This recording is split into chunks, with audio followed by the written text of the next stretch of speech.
ذلك نتلوه عليك من الآيات والذكر الحكيم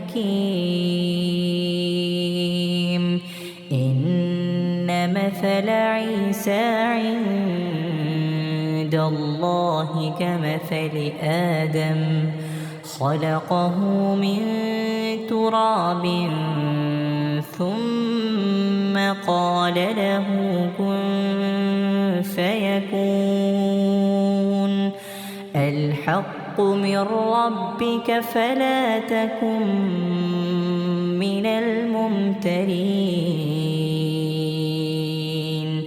فمن حاجك فيه من بعد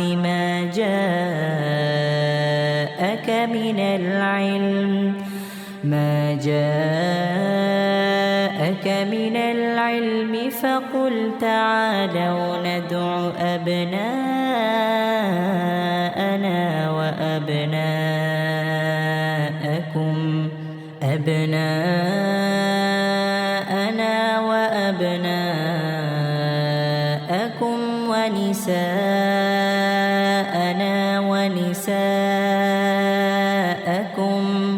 ونساءكم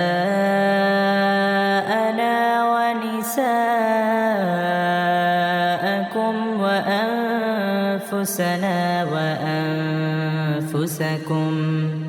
ثم نبتهل فنجعل لعنة الله على الكاذبين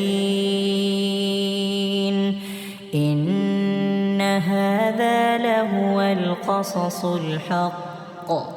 وما من إله إلا الله وإن